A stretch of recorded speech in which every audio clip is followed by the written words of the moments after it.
नमस्कार विद्यार्थी मित्रांनो, क्रिएटिव्ह मॅथ्स मराठी या आपल्या लाडक्या यूट्यूब चॅनलमध्ये तुमच्या सगळ्यांचं सहर्ष स्वागत आहे.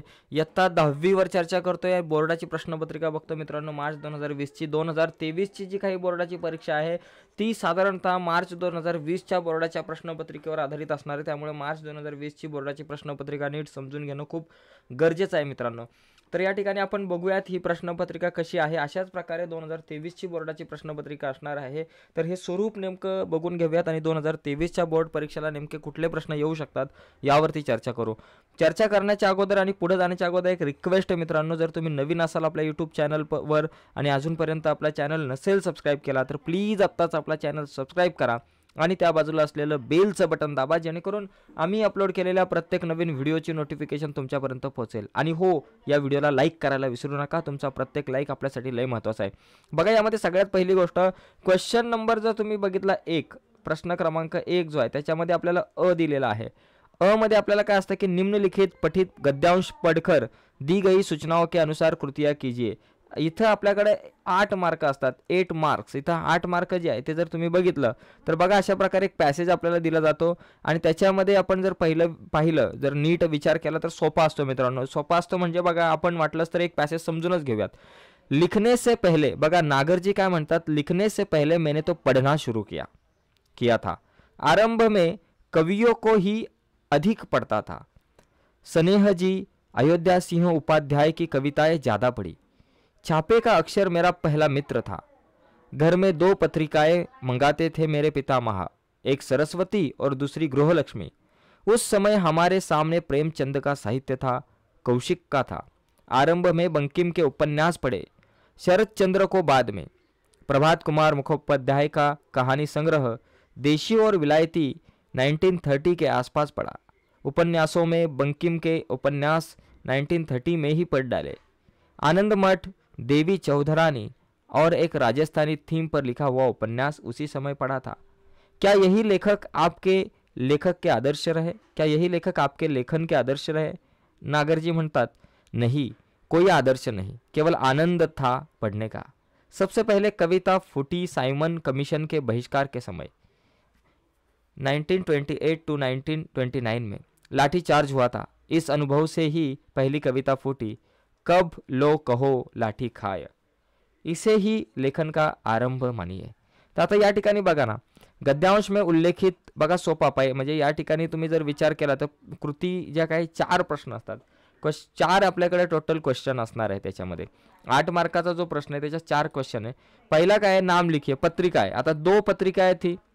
क्या क्या पत्रिकाएं थी? देखिए यहाँ तो हमारे पास दिखते कि बाबा एक सरस्वती पत्रिका और दूसरी गृहलक्ष्मी, ये 2 पत्रिकाएं थी. ओके. और दूसरा बात है कि उपन्यास के बारे में अगर हमने देखा तो एक आनंद मठ एक उपन्यास था और देवी चौधरानी ये भी एक उपन्यास था. तो ये 2 उपन्यास हम लिख सकते. ओके.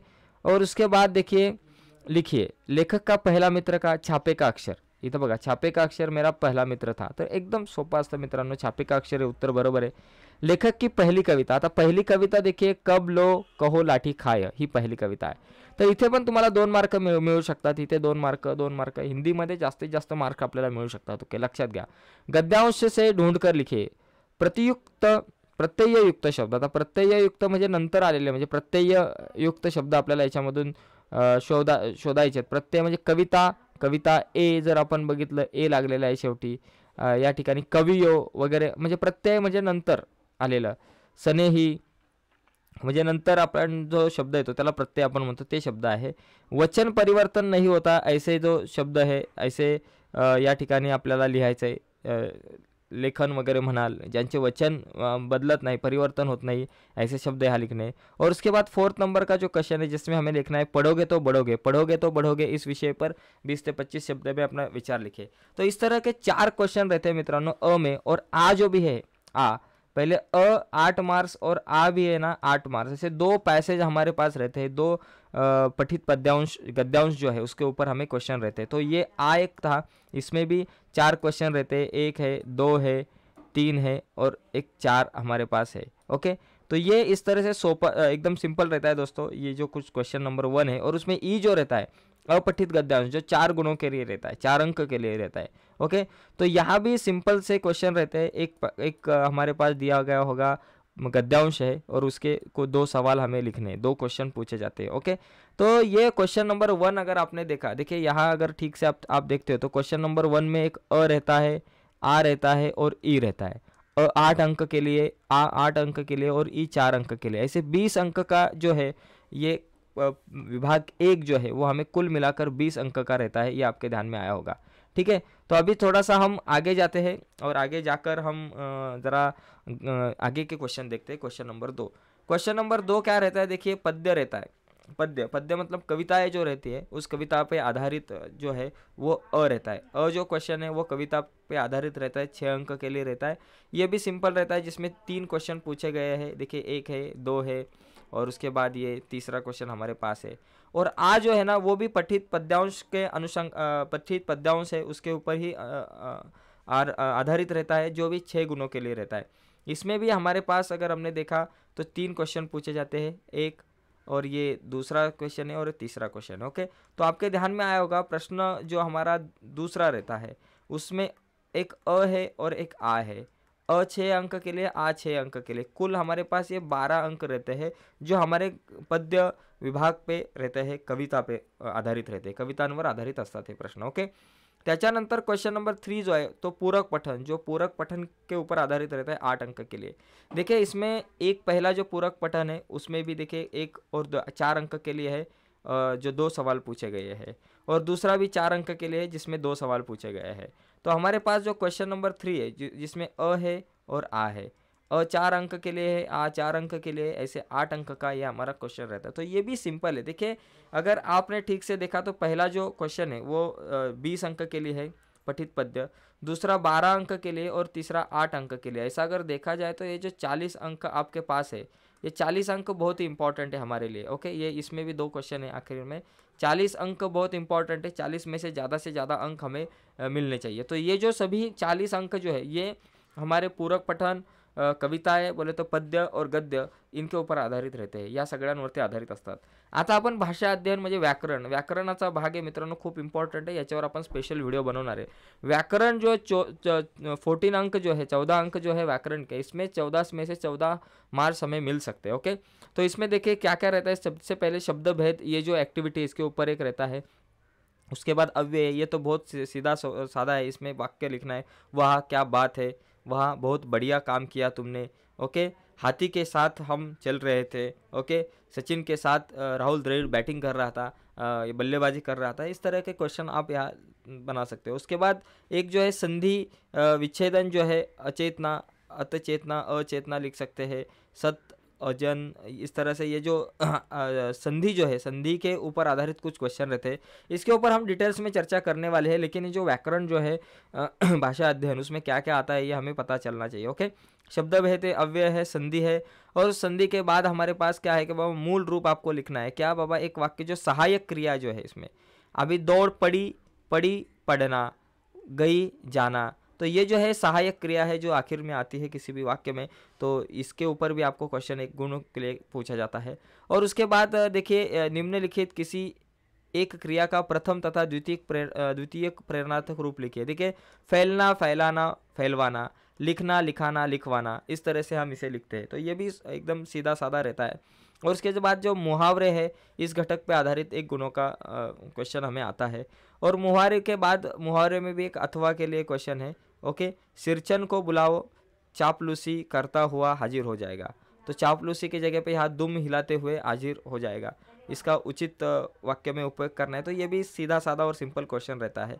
उसी के बाद निम्नलिखित वाक्यों में से किसी एक वाक्यों में प्रयुक्त कारक चिन्ह जो है ये पहचानने हैं। इसमें से कारक चिन्ह पहचान कर हमें यहाँ लिखना है। ओके, और आगे अगर हमने देखा, आगे देखिए 7 नंबर के बाद ये जो 8 नंबर का जो क्वेश्चन है, निम्नलिखित वाक्यों में से उचित विराम चिन्हों का प्रयोग कीजिए। यहाँ उचित विराम चिन्हों का प्रयोग हमें करना है। ठीक है, ये भी एक सवाल आता है।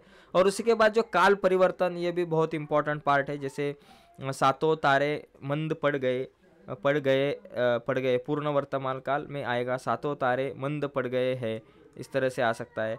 रूपा दौड़ते दौड़ते व्याकुल होती है, अपूर्ण भूतकाल।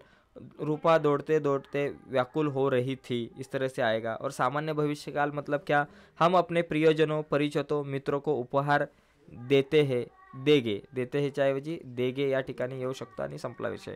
तर हा सुद्धा क्वेश्चन जो आहे तो सोपा असतो, जिथं 2 मार्क असतात। काल परिवर्तन खूप इम्पॉर्टंट आहे मित्रांनो, कारण जास्तीत जास्त मार्काला तुम्हाला काल परिवर्तन हा 2 मार्काला विचारला जाणारा घटक आहे। त्यानंतर निम्नलिखित वाक्यों का रचना के आधार पर भेद लिखना आहे। रचना जो आहे जे आहेत आपल्याकडे मिश्र वाक्य असेल, या प्रकारे आपल्याला लिहायचं आहे। ओके, त्यानंतर इथं आपल्याला काय करायचं आहे, 10व्यामध्ये आणखी एक प्रश्न असतो आपल्याला, निम्नलिखित वाक्यों में से किसी एक वाक्य का अर्थ के आधार पर सूचना में, आता आज्ञार्थी वाक्य करा, प्रश्नार्थक वाक्य करा। तुम्हें अपना ख्याल रखना चाहिए, तुम अपना ख्याल रखो, म्हणजे आज्ञार्थी डायरेक्ट।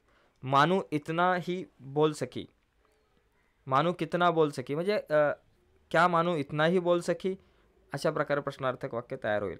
त्याच्यानंतर हा 11 नंबरचा जो क्वेश्चन आपल्याकडे दिसतोय तो वाक्य शुद्ध करके लिखो। तर अशा प्रकारे व्याकरण जो आहे, ग्रामर जो आहे तो 14 मार्काला। आता या सगळ्यांची उत्तरं, या सगळ्यांवरती आपण स्पेशली चर्चा नंतर टप्प्याटप्प्याने करू। तुम्हाला माहिती आहे आपण आता येणारे जे 2 दिवस आहे, उद्या परवा, म्हणजे जे 2 दिवस आहे ते संपूर्ण 2 दिवस जे आहेत ते आपले सगळे आपण तुमचा जो हिंदी आहे हिंदीवरती आपण चर्चा करणार आहोत। ओके, त्याच्यामुळं तयार राहायचं सगळ्यांनी आता। त्याच्यानंतर उपयोजित लेखन 26 अंक उपयोजित लेखनसाठी आपल्याकडे आहेत, 14 अंक ग्रामरसाठी आहे, 40 अंक पुस्तकातले कविता धडे आणि या सगळ्यांसाठी होतं। पूरक लेखन म्हणजे स्थूल वाचन वगैरेसाठी होतं। ओके, सूचना के अनुसार लेखन कीजिए। एक पत्र लेखन आपल्याला आहे, पत्र लेखन जे आहे ते साधारणतः 5 मार्काला आपल्याला आहे। पत्र लेखन एक औपचारिक आणि अनौपचारिक दोघांपैकी एक आपल्याला लिहावं लागतं।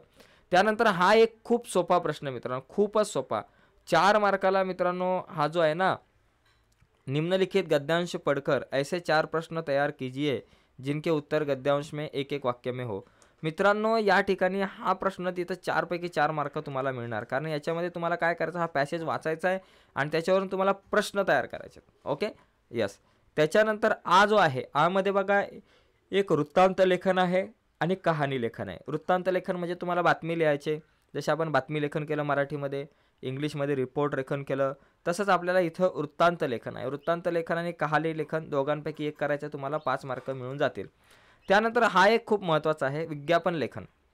लिखिए निम्नलिखित जानकारी के आधार पर 50-60 शब्दों में अपना विज्ञापन तैयार कीजिए। तर इथं विज्ञापन लेखन म्हणजे जाहिरात लेखन।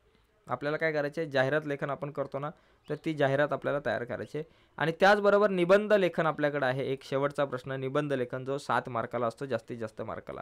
ओके, तर एकंदरीत अशा प्रकारे तुमची हिंदीची प्रश्नपत्रिका असणार आहे। हिंदी संपूर्ण जो 80 मार्काचा जो विद्यार्थ्यांचा तुमचा पेपर असणार, त्यांच्यासाठी मित्रांनो ही खूप इम्पॉर्टंट व्हिडिओ आहे। नक्कीच तुम्हाला प्रश्नपत्रिका कशी असेल, प्रश्नपत्रिकेचं स्वरूप समजलं असेल तर प्लीज या व्हिडिओला लाईक करा।